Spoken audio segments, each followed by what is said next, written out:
To play or not to play?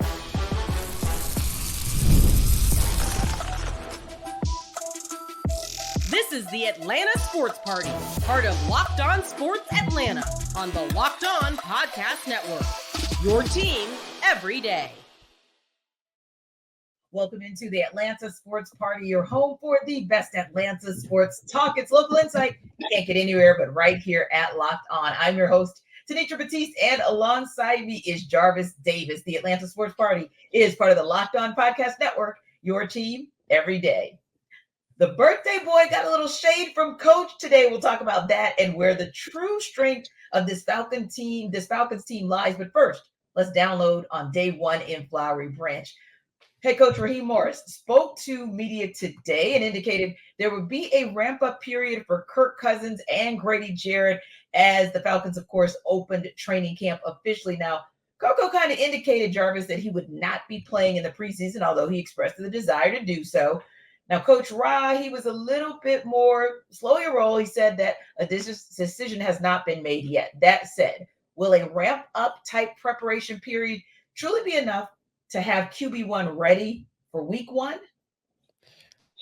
Oh, I don't know, because here's the thing. One of the things that when you talk about coming off an injury, only thing that can let you know that you're ready is getting full speed reps. And I think there may be an opportunity down in Miami, down there, getting that those full speed reps when they start, those inter practices before they actually play in the game against each other. So if Kirk can kind of get some reps, some 11 on 11 reps down there, I feel like he can build up that confidence or build up that confidence within himself, to let him know, like, hey, I can do this, whether it be dodging a defensive lineman who's coming at him, or maybe diving at his legs, or being able to roll out and, escape the pocket and then kind of, make a throw on the run. Those are the type of things that I feel like he has to do to be able to say or feel confident saying, you know what, I think I'm ready to roll. Because what doesn't need to happen is him getting those feels and thoughts and going through those things in week one against the Pittsburgh Steelers, because we already know they're coming down to Mercedes-Benz, and Mike Tomlin and Arthur Smith, they ain't going to give two what's about, hey, oh, yeah, he's just trying to figure it out and trying to see, dip his toe in the water and see if he's ready to go. So I think that if he can get some reps, some full 11 on 11 reps down there in Miami, I feel like he'll be at least mentally ready, if he's able to get some of those full squad reps down there in Miami. Yeah, I feel like when you have those joint practices, that's really kind of where players feel like they get the opportunity to have that real game, real-time experience. And because we know that the preseason has basically been crunched, and 9 times out of 10, we're not going to see much of Kirk Cousins in actual preseason games, if at all. So yeah, those joint practices, that's where that opportunity comes. And like you said, in addition to him getting accustomed to or reaccustomed to real game time speed, you do have a whole new set of offensive players to work with, regardless of what you may have done with them in the offseason. It's Kyle Pitts, and I bring him to the table first, Jarvis, because this is our opportunity when you go into those joint practices to really see how close KP is to 100%, if he actually is. He may actually already be at 100%. Well, let's see it when you're actually running a route, because we know he's going to be treated a little bit like a tight end, a little bit like a receiver. Let's see how that kind of works with Kirk Cousins. Also, Drake London has an opportunity to show himself as a true wide receiver one. Well, let's see some of that real time, like you said, before week one, because what you don't want to have to do is go up against the Steelers secondary to try to figure it out. That's definitely not what you want to do. And I think the other piece there is this, even little things like timing. And talk about that O-line, and we'll talk a little bit more about the O-line later, but getting that timing with your center, snapping the ball to you, handing the ball off to your running back, to Bijan Robinson, or even a Tyler Allgeier.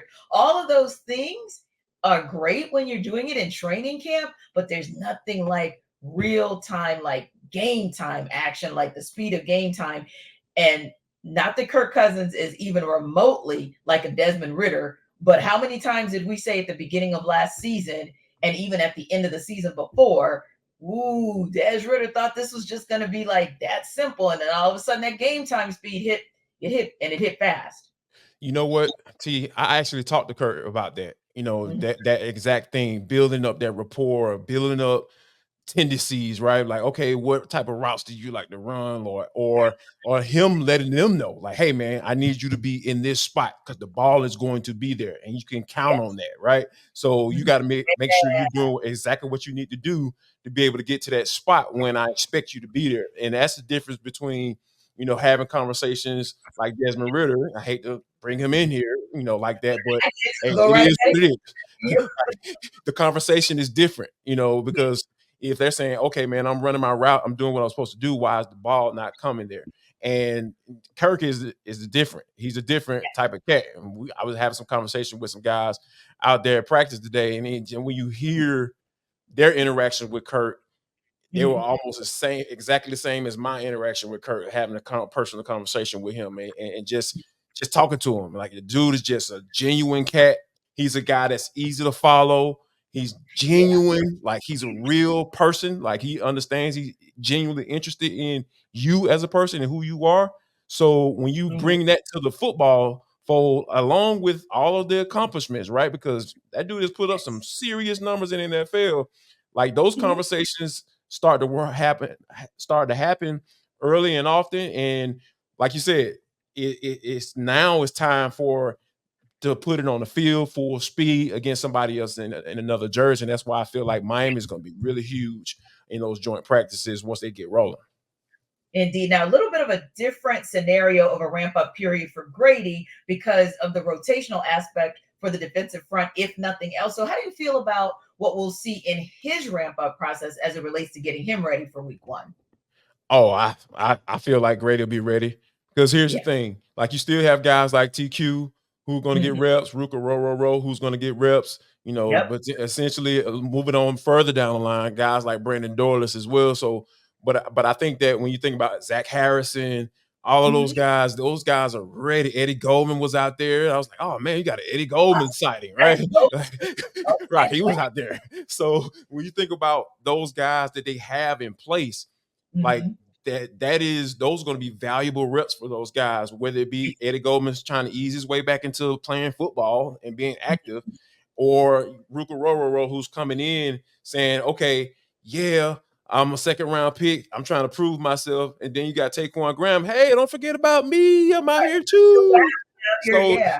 it's Yeah. just a perfect scenario. All only thing is, and we talked about this before on the Atlanta Football Party, on our Falcons edition, about Grady, just got to be able to hold Grady Jarrett in. Like, I'm sure Raheem Morris, like, hey man, big fella, I understand you itching, chomping at the bit, try to get back, but But hey, I need you to follow along with this plan so we can make sure you're going to be healthy throughout the season and be the most productive, because we saw what Grady was able to do with that rotation. Because he's 31 years old now, so he can still be productive, but like you're going to be able to get more productive reps, versus just being in there every play, because we know he was out there, but he's going to be able to be rested and be able to go full go. That's a different type of, feeling, knowing that, mhm. hey, when I get in the game, or when I start the game, I'm being there for, I can go 1000% versus, or let me go 97 because I know I'm playing the whole doggone game. No pun Yeah, yeah, I like intended. that. Exactly. I like that rotational piece for him. I think that easing him back in slowly, that's going to bode well for him because of the rotational piece. But like you said, also when you get to the end of the season and it's week 15, 16, 17, going down to the wire to see who's actually going to move on and outright take this NFC South, you need a fresh Grady Jarrett to be able to help you to cross over the finish line. Now, the first reps from camp so far saw those constant rotations, as we just kind of mentioned, but it was just about every position on defense. So, which rotations were the most intriguing for you? It was interesting to see Mike Hughes out there, that other corner opposite of AJ Terrell. I thought that was kind of interesting, and also with Clark Phillips is a guy that I really like. He's just short, T. That's the only thing wrong with him, Like, and I feel like he has enough athletic ability to be able to go out there and compete on a Mhm. regular basis, but I just don't know if that's his long-term spot. So he's Yeah. been cross-training between the nickel. I feel Mhm. like he can really settle in there, but D Alford is there. But D Yeah. Alford is cross-training at safety, Mhm. and outside as well. So I think that Jimmy Lake is is really cooking up something, and Raheem Morris too. I know he's involved. I know that's gonna be hard for him to kind of take his hands completely off. I'm sure he'll be around to kind of see what Jimmy Lake is thinking as far as what he's gonna do. But so yeah, I think it was definitely interesting to see Mike Hughes out there because Raheem Morris kind of has thrown some couple of nuggets at us about how he played, from his film study of last year, and he liked what he saw in Mike Hughes. Yeah. So where does the true strength of this team lie? We'll download on it in the deep dive.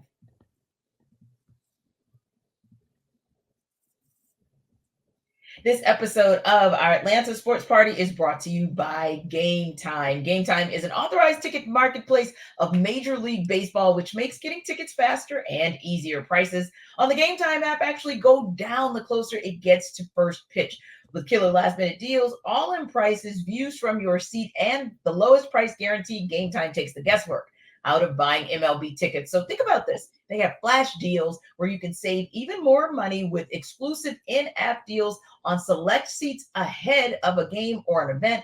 They also have zone deals. You can save even more when you choose a section and let Game Time choose the seats. All in pricing, that's a toggling feature that shows the total upfront with no surprise fees at checkout. And maybe most important of all is the Game Time ticket coverage. Your purchase is covered with the most flexible customer service policy in the ticketing industry. So download the Game Time app, take the guesswork out of buying those MLB tickets, create an account, and use code LOCKED ON for $20 off your first purchase. Terms do apply, but again, download the Game Time app, create an account, and redeem code LOCKEDON for $20 off. Download Game Time today. Last minute tickets, lowest prices guaranteed.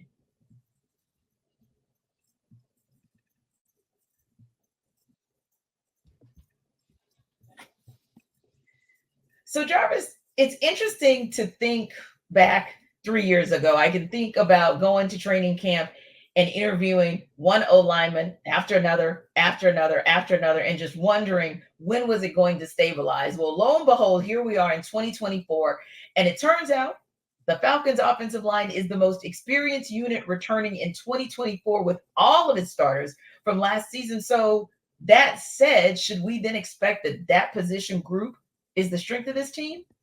Yes, absolutely, 1000%. When you're talking about Chris Lindstrom was talking about bringing back all the stars, and I was like, wait a minute, that's Yes. the only group that brought back all their starters from last year. You know what I'm saying? When you think about it, Like, wait a minute, Dave. yeah, Matthew like hold on, let me check my Chris little Taylor. book. Yeah, right. Yeah, Exactly. He's yes, right.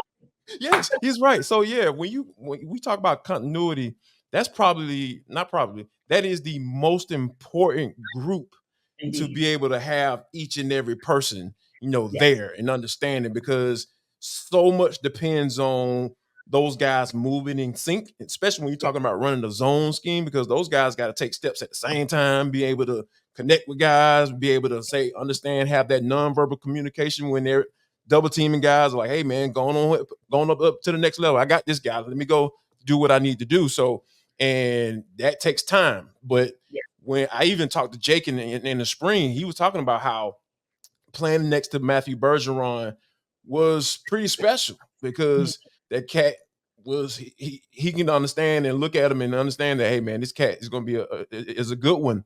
And Yeah. I actually talked to Dwayne Leffert today as well, and I asked him about, you know, what does that look like as far as being the unit to kind of head the team and be the leader of the team and be the strongest unit. And Yeah.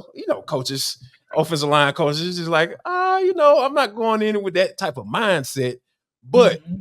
you know, obviously you want to operate like that, right? And then and get my guys prepared to be that. And then if it bleeds over into being the best for unit, sure, so be it. So Yeah. yeah, I think that kind of speaks to what he's preaching to his guys and those guys making sure they're doing exactly what they're supposed to do and not necessarily get into all the hoopla because offensive linemen, they used to not Yeah. right? So it's just all about how many points they put up and all the little cute little skill guys and doing catching touchdowns and stuff. But I think if they're able to, do what Coach Leffert talked about and just continue to keep their head down and keep working, yeah, they should definitely by far be the best unit on this squad.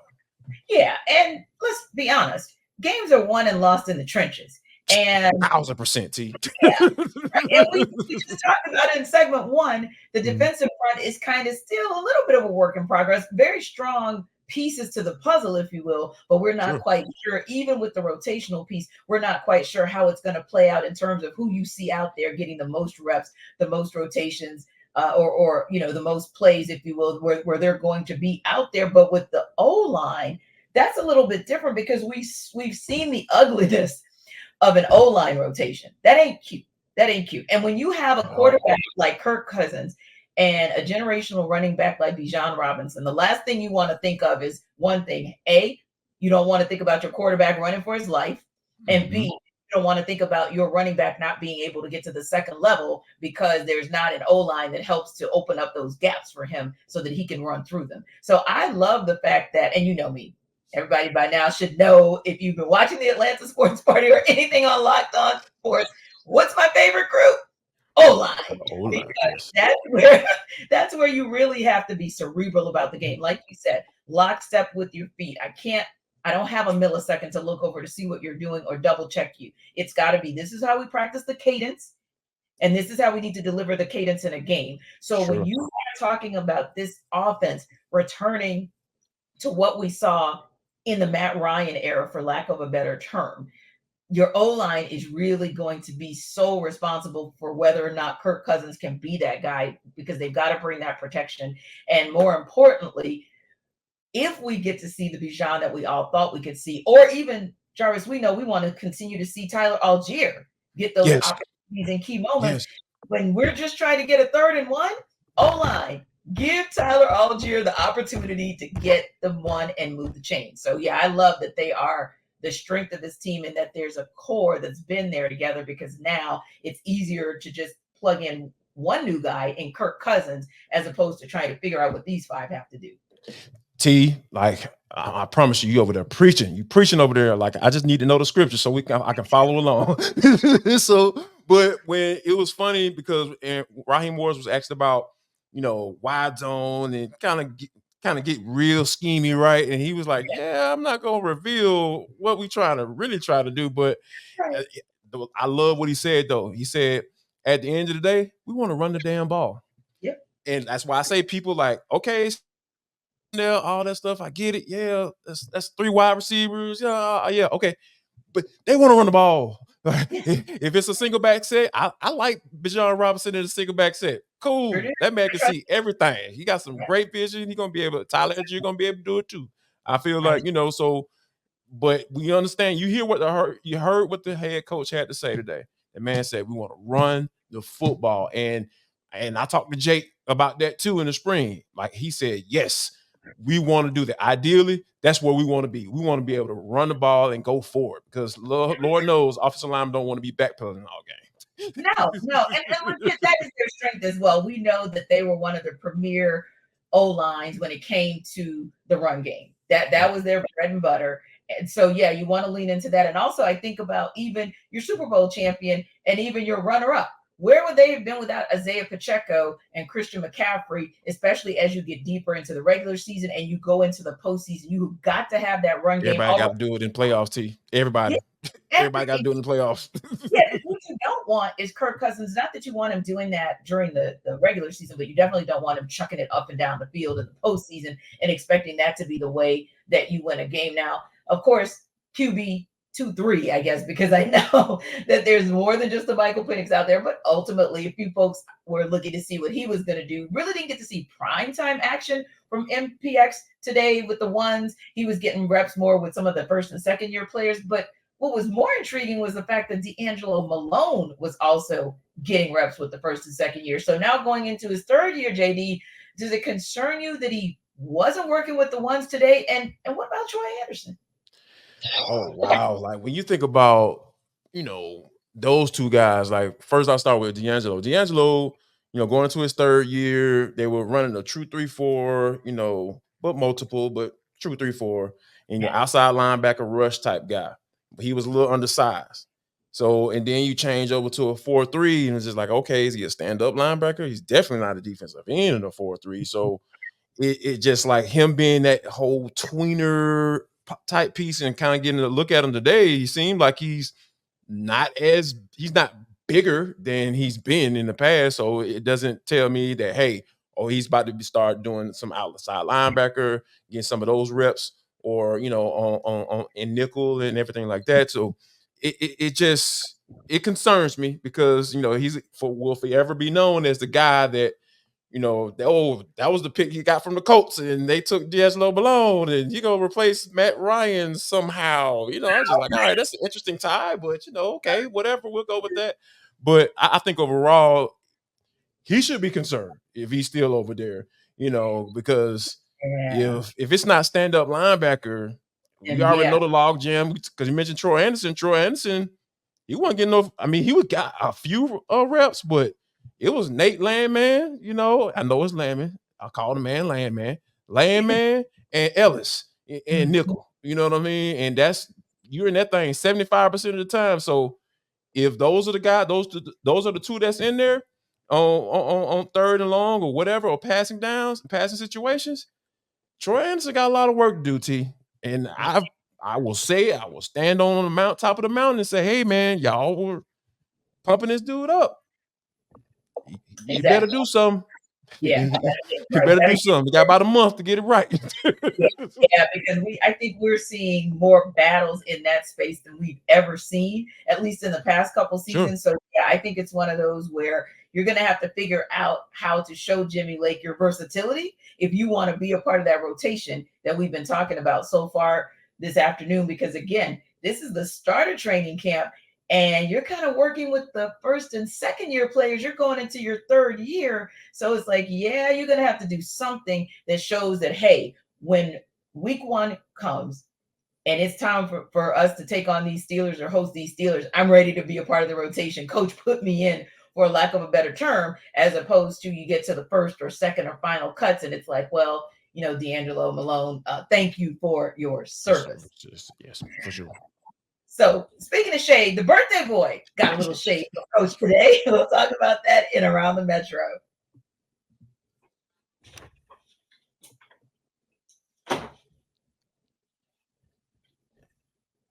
Locked On Sports Today is a free 24/7 sports streaming channel program for you every day to bring you the biggest stories without all the noise. Locked On Sports Today also brings you can't miss analysis, opinions, and news streaming 24/7 on YouTube or the free Amazon Fire TV channels app, part of the Locked On Podcast Network, your team every day.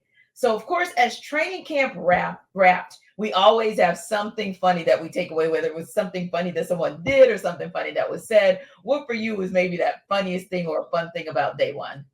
So me, T. I try to be as low key as possible when I'm out there at Flowery Branch, and I don't try to talk. No, y'all know I ain't out there quiet like that. So just standing in the room.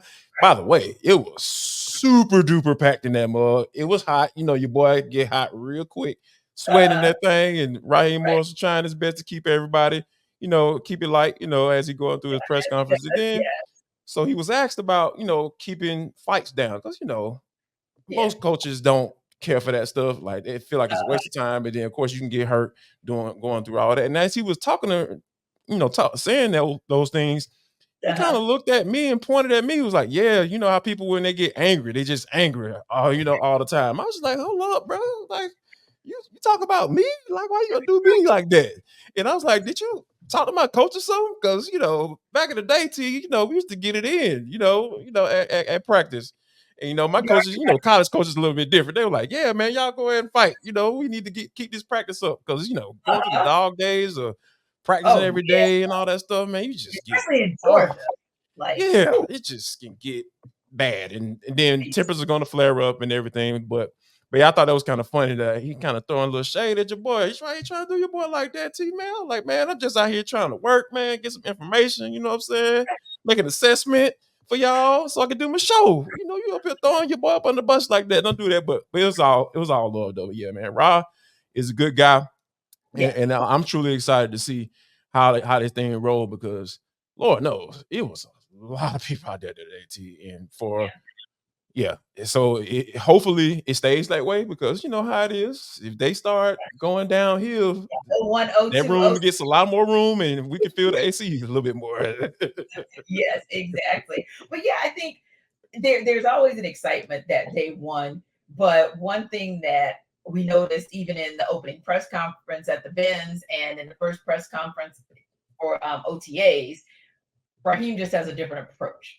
I mean, Coach Ra, of course, granted, most of us he's already established a rapport with from his time here before, Sure. but even those who were new faces to him, his goal is to acclimate you and make you feel on some level that you're a part. And I think that's important because I think we are trying to kind of kind of peek behind the curtain and see how they're establishing sort of this new era. And I was talking about this on my radio show about pressure, right? And then Mhm. you got the obvious coaches that have pressure on them, say like a Robert Saleh. Now that you have an Aaron Rodgers back, might be one of the biggest ones. Or then in a different way, Sean McDermott, because it's how much how many times are you going to be the bridesmaid or the flower girl, but you're not the bride.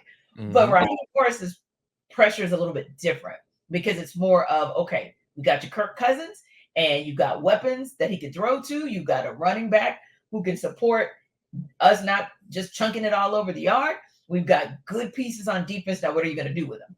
And I said he's the one guy who has that different kind of season one pressure as a Mhm. head coach, Yeah. but he's probably the number one guy that I would bet on to be able to handle and manage the pressure and be able to turn it into this because pressure can either burst pipes or pressure can create diamonds. And I like to think that Raheem Morris has the type of persona and approach that's going to allow for the pressure to actually create diamonds. But also, speaking of that, inquiring minds wanted to know if you were actually going to follow through and wear your blue shorts, yes or no. Yes. Come on now. Hold on. Hold on. You know, for those on YouTube, hold on. About to show T something, you know what I'm saying? Like, ain't about Blue to do nothing super shorts in crazy. the building. Yeah, yeah, Blue shorts yeah, in yeah. the We in there. building. We in there. You Yeah, said we you in were going there. to do it. So inquiring Yeah, minds come on. wanted to know if you were actually going to show and prove. Yes. Come on now. You know, I got the baby blues on. You know, Tori gave me a little shout out. You know, she hit Yes, me up with the like, oh yeah, you got your baby blue. I was like, come you said on now. you put on Don't do Atlanta your boy like football. that. You did your thing. I am proud of you for honoring your word. That's always important because our followers and our listeners and our viewers will call you out, right? Oh, You of know they course. Yeah. will. Come on now. You know I got my people. I'm a man of the people, T. Come on now. I'm a man of my word. And of course, we know most eyes are still on Flowery Branch because everybody's been waiting for training camp to come. But there is still other ball to be played in this city. And not so much right now because obviously we don't really know what's going on. Each and every day, there's like some word that we get from Braves country. Braves game is postponed. Braves game is rescheduled because we've had some really awful weather, right? Sure. But that said, one game that was not postponed today was Padres Nats. Atlanta Metro's own Dylan Cease threw a no-hitter in a 3-0 win against the Nats today. Now, that's the same Dylan Cease who struck out 11 Braves and pitched 6 scoreless innings a few weeks ago when the Braves lost 4-0 to the Padres. Also, the same Dylan Cease that when he was with the Chicago White Sox last season was rumored to be someone that the Braves coveted. Not that the Padres are not going to ask for a big haul, but should Alex Anthopoulos at least maybe be looking to reset, maybe just kick the tires one more time to see if he can get Cease? T. Now, before I say this, I'm not saying this is gonna happen, but follow me here. We Sure. know Max Fried gonna walk in free agency this all season, right? Regretfully so, yes, probably. Max Fried from the West Coast, isn't it? Yeah, from the West Coast. Yeah. Ooh, You I'm know, seeing where you're going. they need an ace, right? They need at least another strong, young starting pitcher, right? Dylan Cease is though he only 9-8 this year, 3.76 ERA, all that good stuff. I mean, like I I know if I'm San Diego, I was like, hey, let's get this left-handed pitcher. You know, the value is hot. We value lefties out here. And we know that the Braves are, they're gonna more than likely let them walk. So if Alex Anthopoulos is feeling froggy, Yeah. that is the phone call that I would make. I was like, sir, or ma'am, whoever the general manager is out in San Diego, how about this? How about this selling this to your fans? Coming back home to the West Coast, left-handed pitcher is an ace. Oh man, give them all a little money y'all want because y'all got it. Y'all got the bread. Yeah. And let's go get bring on Dylan on back on home, and see if we can work something out for him. Well, come on, T. It just makes too much sense, right? Let's make it happen. Dylan Cease, Max Fried, straight up. Let's go. Yeah, because that in all likelihood, 99%, we're almost sure that unfortunately he is going to walk. So yeah, you kind of start thinking. And honestly, it's one of those things where you putting it out there isn't a bad idea, because simply put, how often do we get to the trade deadline and we have no clue what Alex Anthopoulos is going to do until he actually does it? So even right now, just following some of the insiders and talking to some of the insiders, they don't know. They know what the rest of us know, which is that they need an outfielder. They know what the rest of us know, which is that it would be nice to add a piece to the pitching rotation. Sure. But they're about as in the dark as we are as far as what Alex Anthopoulos is going to do, especially because you look at a team in the Braves that had a come to Jesus all players meeting Tuesday that absolutely didn't work. Not immediately. Did I still see a 9-4 loss after said meeting? Yeah. So you're welcome, AA. You're welcome. You're welcome. Now, present, and future. Come on now, man. You know what I'm saying? I'm trying to be like you. Let's go. Make it happen. Let's do it. Yeah. Dylan, Max, straight up. But what I loved about every article that I've read or every insider tweeting about what the Braves are going to do is the same thing that we always say here on Locked On Sports Atlanta. And that is, if anybody can turn this thing around by who he or she acquires to make a run down the stretch, it's Alex Anthopoulos, the Wizard. So we'll see. We've got just a few more days before show and prove. Thanks to our everydayers for making the Atlanta Sports Party your first listen of the day. Be sure to stop by Locked On Hawks for your second listen, and be sure to like and subscribe to our YouTube channel. We're also free and available wherever you download your podcasts. We'll see you on the Atlanta Football Party Monday.